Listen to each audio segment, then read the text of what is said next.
It was 9:15 in the morning on March 4, 1972, and Constable Thomas Brennan of the Royal Canadian Mounted Police stood outside a small general store in the mountain town of Field, British Columbia, staring at a photograph that had been taken in 1944. The photo showed a young German soldier in Wehrmacht uniform, 23 years old, thin-faced and serious, identified on the back as prisoner of war number 7843, Hans Müller. The same Hans Müller who, according to records Brennan had just reviewed, had escaped from a POW work camp near Banff in September 1945 and had never been found despite extensive searches. And now, 27 years later, Brennan was standing outside a shop called Müller's General Store, owned by a man everyone in Field knew as Henry Miller, a quiet German immigrant who'd lived in town since the late 1940s and who bore a striking resemblance to the young soldier in that faded photograph. Brennan had been a Mountie for 18 years and thought he'd seen everything.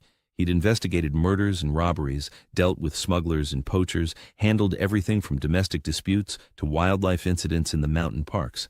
But he'd never expected to stumble across a decades-old escaped prisoner of war who'd been hiding in plain sight in a small mountain town for nearly 3 decades. The whole thing had started 2 weeks earlier, when Brennan had been assigned to review old unsolved cases as part of a records modernization project. Most of the files were routine, cases that had gone cold because there were no leads or witnesses had disappeared or evidence had been insufficient. But one file had caught his attention because it seemed too straightforward to have remained unsolved. A German POW had walked away from a work detail in September 1945, just after the war ended in Europe. Searches had found no trace of him. The assumption was that he'd died in the mountains, fallen into a ravine, or been killed by wildlife, his body never recovered. But something about the file bothered Brennan. The escaped prisoner, Hans Müller, had been described as an experienced outdoorsman who'd grown up in the Bavarian Alps. He'd been captured in Italy in 1943 and had spent 2 years in various Canadian POW camps, most recently at a work camp where prisoners were employed in forestry and construction projects in the national parks. The file noted that Müller had been a model prisoner, never caused trouble, worked hard, spoke decent English. Not the profile of someone who'd escape on a desperate whim. If Müller had escaped, he'd done it with planning and purpose, and if he'd planned it well, maybe he hadn't died in the mountains, maybe he'd survived. Brennan had started checking immigration records and found something interesting. In late 1947, a man named Henry Miller had registered as a landed immigrant in Field, British Columbia. The registration listed his birthplace as Bavaria, Germany, his occupation as general laborer, and noted that he'd entered Canada through unspecified means during the chaos of the immediate post-war period. The name was too similar to be coincidence. Hans Müller becoming Henry Miller was the kind of minor alteration that someone trying to hide their identity might make, enough to avoid immediate recognition, but not so different that the person would forget their assumed name under stress. Brennan had driven to Field to investigate, a 3-hour journey from his detachment in Calgary through some of the most spectacular mountain scenery in Canada. Field was a tiny town, population maybe 200 permanent residents, situated in Yoho National Park surrounded by towering peaks. The kind of place where everyone knew everyone, where strangers were noticed immediately, and where a man could live quietly without drawing much attention as long as he kept his head down and didn't cause trouble. Exactly the kind of place an escaped POW might choose to disappear. He'd asked around town about Henry Miller, casual questions that didn't reveal why he was interested. What he learned painted a picture of a man who'd become part of the community over nearly 25 years. Miller ran the general store, sold everything from groceries to hardware to fishing supplies. He was quiet but friendly, kept to himself mostly, but was always willing to help neighbors when needed. He'd never married, lived alone in an apartment above his shop, and seemed content with his simple life in the mountains. People liked him. He was honest in his business dealings, fair with prices, and reliable. If you needed something, Henry Miller would get it for you or help you find it. That was his reputation. Brennan had obtained a recent photograph of Henry Miller from the town's newspaper archive, a picture taken at a community event the previous year. He'd compared it to the 1944 POW photo and seen enough similarity to be convinced this was the same man. The face had aged, the hairline had receded, weight had been gained, but the bone structure was identical, the set of the eyes matched, the shape of the ears was distinctive. This was Hans Müller. The escaped POW had been living under everyone's noses for 27 years. Now, Brennan had to decide what to do about it. Technically, Müller was still an escaped prisoner, still subject to military jurisdiction, still guilty of violating the terms of his detention. But the war had been over for 27 years. Germany was now a NATO ally. The POW camps had been closed for decades, the prisoners all repatriated or granted permission to stay in Canada. What purpose would be served by arresting a 70-year-old man who'd built a peaceful life and become a respected member of a small community? Brennan took a deep breath and walked into the store. A bell above the door chimed. The interior was classic small-town general store, shelves packed with goods, a wooden counter with an old cash register, the smell of coffee and sawdust and general merchandise. Behind the counter stood an older man, gray-haired and wearing a cardigan sweater, reading a newspaper. He looked up when Brennan entered and smiled the professional smile of a shopkeeper greeting a customer. "Can I help you find something?" the man asked. His English was fluent but carried a slight German accent that 27 years in Canada hadn't completely erased. Brennan studied his face for a moment, seeing the young soldier from the photograph in the older man's features. This was definitely Hans Miller. "No question. I'm Constable Brennan, RCMP, Brennan said, showing his identification. "I need to speak with you about a matter that goes back many years." "Are you Hans Miller?" The shopkeeper's face went very still. The smile disappeared. His hands, which had been resting on the counter, tightened slightly. For a long moment, he said nothing, and Brennan could see him calculating responses, deciding whether to deny or admit or deflect. Then his shoulders sagged slightly, as if he'd been carrying a weight for 27 years and had just decided to set it down. "I wondered when someone would come," the man said quietly. "I thought it would be sooner. I thought surely someone would notice. But as the years went by and no one came, I began to think perhaps I would die here, and no one would ever know who I really was." He gestured to a couple of chairs near a small wood stove in the corner of the store. "We should sit. This will take some time to explain." Brennan followed him to the chairs, and they sat, the shopkeeper, the escaped prisoner, whatever he was, and the Mountie who'd found him. The store was empty of other customers, the morning quiet except for the ticking of a clock on the wall and the occasional creak of the old building settling. Outside the window, the mountains loomed, indifferent to human dramas playing out in their shadows. "My name is Hans Müller," the man began. "I was a soldier in the Wehrmacht. I was captured in Italy in 1943 and spent the rest of the war as a prisoner in Canada. Everything you have in your records about me is accurate up to September 1945. That's when I escaped from the work camp near Banff." He paused, looking out the window at the mountains. "I didn't escape because I was mistreated or because I wanted to fight again. I escaped because I had nothing to go back to in Germany and everything to stay for in Canada." He told Brennan his story, the full version that he'd never shared with anyone in field, the truth he'd kept locked inside for nearly 3 decades. Hans Miller had been a school teacher in a small Bavarian town before the war, teaching mathematics and natural sciences to children in a village school. He'd been conscripted in 1939, had fought in France, and then, in Italy, had done his duty as a soldier without enthusiasm or ideology. He hadn't been a Nazi, hadn't believed in Hitler's vision, but he'd been a German, and Germans served when called. That's how it worked. His capture in Italy had almost been a relief. The fighting was brutal, the German position hopeless, and surrender meant survival when continuing to fight meant almost certain death. The Canadians who captured him had been professional and correct. He'd been processed through the POW system and eventually shipped to Canada along with thousands of other German prisoners. The voyage across the Atlantic had been uncomfortable, but not cruel. The POW camps in Canada had been adequately run, far better than what he'd heard about camps in Russia or what he knew about German camps for Allied prisoners.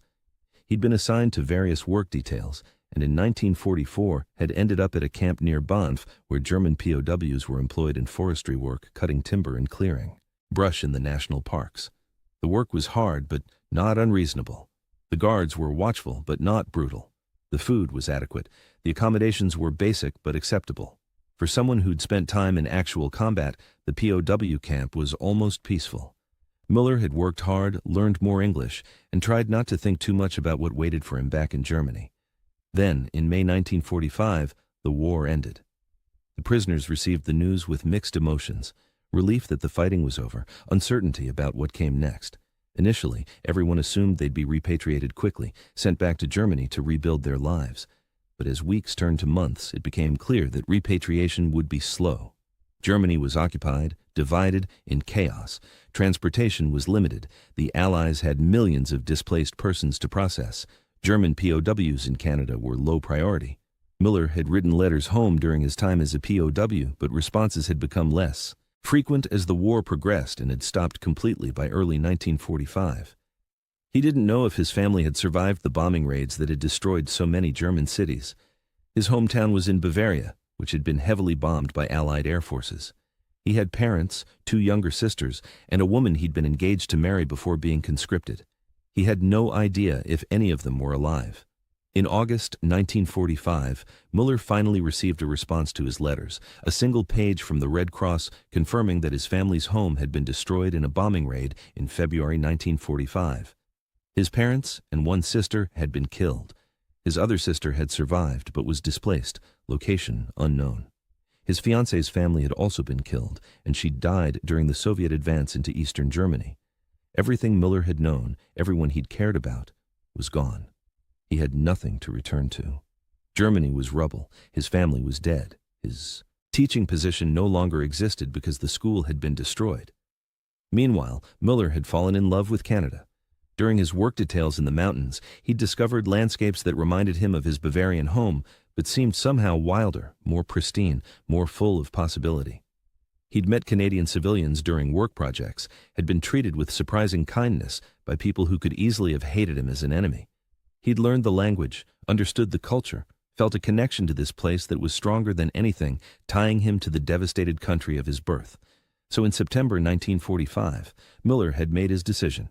He would escape and try to build a new life in Canada, not escape as in fleeing persecution or cruelty, but escape from being repatriated to a Germany that no longer existed in any meaningful sense, escape toward a future instead of being dragged back to a past that was ashes and grief. He planned carefully, studying maps, saving food from his rations, preparing for survival in the wilderness. He knew the mountains from his work details, understood basic wilderness survival, and had confidence he could make it if he was careful and lucky. His opportunity came during a work detail in early September. The guards were relaxed, the war being over, and escape attempts being rare. Muller simply walked away from the worksite during a rest break, heading into the forest instead of returning to the assembly point. By the time his absence was noticed, he had several hours head start. He hiked through the mountains for 3 days, avoiding trails and roads, living on the supplies he'd cached earlier during work details when he'd been able to sneak away briefly and hide food and equipment. He'd emerged from the wilderness near the small town of Field, exhausted and hungry, but alive. Field was remote enough that strangers weren't immediately suspicious, especially in the chaotic post-war period when displaced persons were common throughout Canada. Muller had knocked on the door of a logging camp and asked for work. The foreman, a pragmatic man who needed laborers and didn't ask too many questions, had hired him on the spot. Hans Muller became Henry Miller, a German immigrant who'd come to Canada through the confusion of post-war displaced persons movements. It wasn't exactly legal, but in late 1945, record-keeping was imperfect and authorities were overwhelmed. Muller had worked at the logging camp through the winter of 1945 into 1946, saving his money, learning to speak English without a heavy accent, transforming himself into someone who could pass as a legal immigrant. In 1947, he'd walked into an immigration office and registered as Henry Miller, providing a story about escaping Germany as the Soviets advanced, making his way west through the chaos, eventually reaching Canada. The officials had accepted his story, with minimal scrutiny. There were thousands of similar cases, genuine displaced persons seeking refuge. One more German immigrant wasn't notable. With legal status secured, Miller had built a life in Field. He'd worked various jobs, saved aggressively, and in 1952 had bought the general store from its retiring owner. For 20 years, he'd run that store, becoming part of the community, earning trust and respect through honest dealing and reliable service. He'd never married, partly because he couldn't risk the intimacy that marriage would require, the sharing of past that might reveal his true identity. He'd made friends, but kept them at a certain distance. He'd built a good life, peaceful and productive, but always with the knowledge that it was built on a foundation of deception, that discovery could destroy everything at any moment. Now, sitting in his store, with a Mountie who'd finally found him, Muller finished his story and waited to hear what would happen next. "I know I broke the law," he said. "I escaped from legal custody. I entered Canada under false pretenses. I've lived under an assumed identity for 27 years. I understand if you have to arrest me. I won't resist. But I want you to know that I've tried to be a good citizen, to contribute to this community, to live honestly even if my presence here was dishonest. I don't know if that matters legally, but it matters to me." Brennan sat quietly for a long moment, processing everything he'd heard. Legally, the case was clear. Miller had escaped from lawful detention and was therefore still technically a fugitive.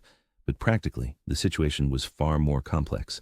This was a 70-year-old man who'd lived peacefully for nearly 3 decades, who'd integrated completely into Canadian society, who'd broken no laws beyond the initial escape and the deception about his identity. What would be gained by prosecuting him now? What justice would be served? "I need to report this to superiors," Brennan finally said.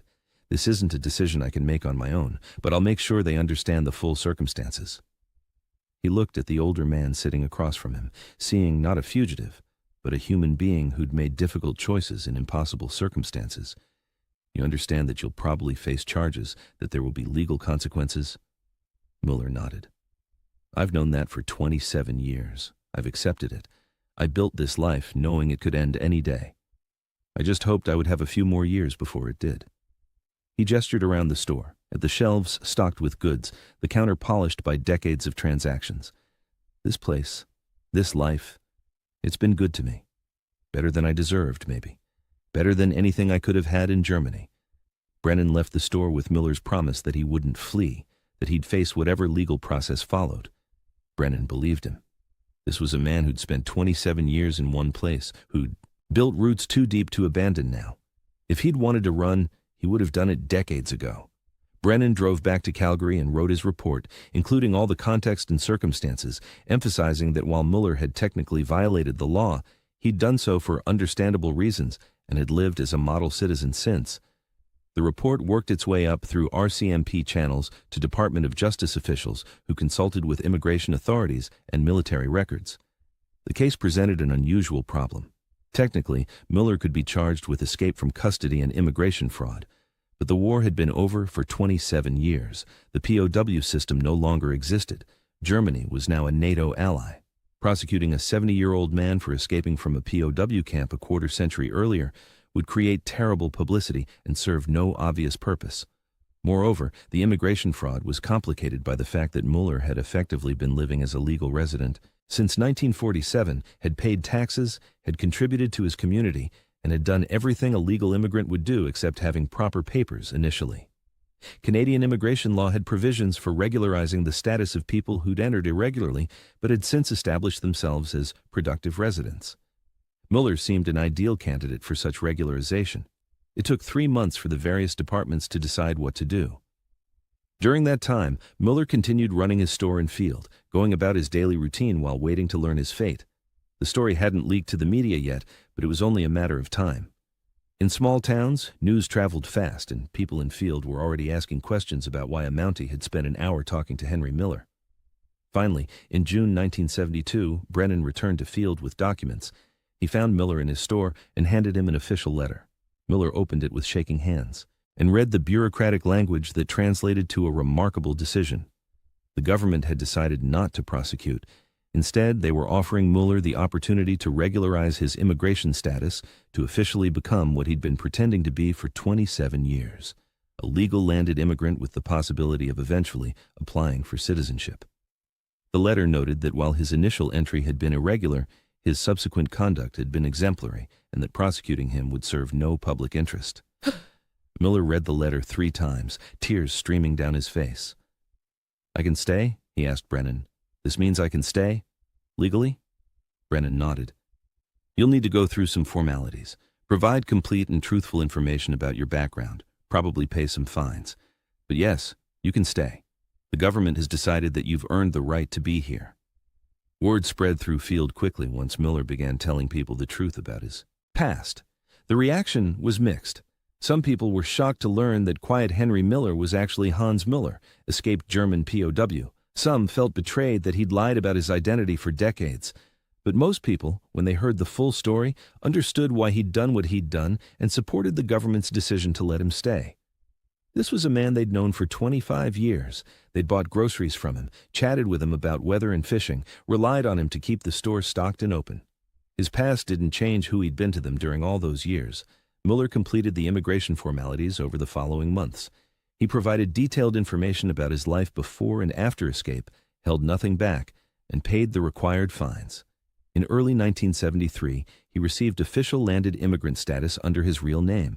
The store's sign was changed from Müller's General Store to properly reflect the German spelling. Hans Müller, the escaped POW, became Hans Müller, the legal Canadian resident. He continued running the store for another 12 years, finally retiring in 1985 at age 83. The store was sold to new owners but kept its name in honor of the man who'd run it for over 3 decades. Müller lived quietly in Field until his death in 1991 at age 89. His obituary in the local newspaper told his full story: the escape from the POW camp, the 27 years living under an assumed identity, the government's decision to grant him legal status, his decades as a respected member of the community. The story attracted some media attention when it became public in 1972, with newspapers across Canada running features about the escaped German POW, who'd hidden in plain sight for nearly 3 decades. Some commentators criticized the government for not prosecuting Müller, arguing that laws had to be enforced regardless of circumstances. Others praised the decision as humane and practical, noting that Müller had effectively been punished by 27 years of living in fear of discovery, and that further prosecution served no purpose. The case became a minor reference point in discussions about immigration policy and the treatment of wartime enemies. It raised questions about how societies should handle people who entered countries irregularly, but subsequently proved themselves valuable members of communities. It highlighted the gap between rigid legal categories and complex human realities. And it demonstrated that sometimes the right decision is to prioritize human welfare over strict adherence to rules that were written for different circumstances. For Müller personally, the public revelation and legal resolution brought a sense of peace he hadn't felt since escaping in 1945. For 27 years, he lived with constant fear of discovery, unable to fully relax or fully connect with others, because his entire life was built on deception. The truth emerging, painful as it was, meant he could finally be honest about who he was. The government's decision to grant him legal status meant he could live his final years without fear, could die knowing that his presence in Canada had been legitimized and accepted. The broader truth revealed by Müller's story is about identity and belonging. He'd been born Hans Müller in Bavaria, became a German soldier, then a POW, then transformed himself into Henry Miller, Canadian immigrant. Which identity was real? All of them, in different ways. He never stopped being German, the accent and cultural background staying with him throughout his life. But he also became genuinely Canadian, loving the mountains and the community, building a life that was authentically rooted in Field and in Canada. His escape and deception weren't rejections of his German identity, but desperate attempts to survive the collapse of the world he'd known and built. Something new in a place that offered hope when Germany offered only devastation. The story also reveals something about Canadian society in the post-war period. The decision to allow Müller to stay, to regularize his status despite his illegal entry and decades of deception, reflected a Canadian pragmatism and tolerance that chose rehabilitation over punishment, integration over expulsion. This wasn't universal. Canada had its own dark history of discrimination and exclusion. But in Müller's case, the system worked with unusual humanity. Officials looked at the totality of circumstances, recognized that he'd become Canadian in all but paperwork, and chose to validate that reality rather than destroy it. The relationship between Müller and Constable Brennan also says something important about law enforcement and discretion. Brennan could have approached the situation differently. He could have arrested Müller immediately, treated him as a fugitive, emphasized the law-breaking rather than the circumstances. Instead, Brennan took time to understand the full story, wrote his report with empathy and context, and advocated for a solution that balanced legal requirements with human realities. That discretion, that willingness to see the person beyond the crime, made the humane outcome possible. The people of Field who accepted Müller even after learning his true identity demonstrated community in its best sense. They could have rejected him, felt betrayed by his deception, demanded he leave. Some did feel that way, but most recognized that the man they'd known for 25 years hadn't changed just because they learned his real name and history. He'd been a good neighbor, a fair businessman, a reliable member of their community. That mattered more than his past as an enemy soldier or his deception about identity. Hans Müller's grave in the Field Cemetery is marked with a simple stone that gives his real name and dates. There's no mention of the war or the escape or the decades of deception. Just a name and dates like any other grave. But people who visit Field and hear the story often seek out that grave, treating it as a kind of monument to a different kind of courage. Not the courage of combat or dramatic escape, but the courage of rebuilding a life from nothing, of living with fear and uncertainty for decades, of hoping that mercy would prevail over judgment. The general store that Muller ran for over 30 years is still operating in Field, though under different ownership now. The building hasn't changed much, still the same shelves and wooden counter, still the same smell of coffee and general merchandise. New owners serve new customers, most of whom don't know the history of the place or the man who ran it for so long. But sometimes older residents come in and tell stories about Hans Muller, about the quiet German shopkeeper who turned out to be an escaped POW, about the government's surprising decision to let him stay, about the way the community accepted him even after learning the truth. These stories keep his memory alive in the place he chose to make his home. The case files from Muller's discovery and regularization sit in RCMP archives and government records available to researchers interested in post-war immigration and POW history. They're sometimes cited in academic studies about how Canada handled the repatriation and integration of enemy aliens after World War II. The files show a system that could be flexible when circumstances warranted, that could choose compassion over strict enforcement, that could recognize that sometimes people who broke laws deserved second chances when their subsequent conduct demonstrated genuine reformation. The larger historical context makes Muller's story even more remarkable. Canada housed over 35,000 German POWs during World War II, holding them in camps scattered across the country from Ontario to British Columbia. Most were eventually repatriated to Germany between 1946 and 1948, returning to help rebuild their devastated country. But some, like Muller, chose to stay or found ways to remain in Canada. The government officially allowed some POWs to remain as immigrants, recognizing that many had lost everything in Germany and had developed connections to Canada during their detention. Muller's case was unusual because he'd escaped rather than waiting for official permission to stay, but his motivations were similar to many POWs who requested permission to remain in Canada. They'd seen a country that offered opportunities and stability that destroyed Germany couldn't provide. They'd worked on Canadian farms and in Canadian industries, seen how the country operated, learned the language and customs. Some had developed relationships with Canadians, friendships or romances that made staying attractive. For these men, remaining in Canada meant starting over, building new lives, but it also meant hope for futures that Germany in the late 1940s couldn't offer. The fact that Muller was able to escape successfully and remain hidden for 27 years reveals something about the vastness of Canada and the imperfect nature of record-keeping in the immediate post-war period. In a more densely populated country with better documentation systems, someone living under an assumed identity would have been discovered far sooner.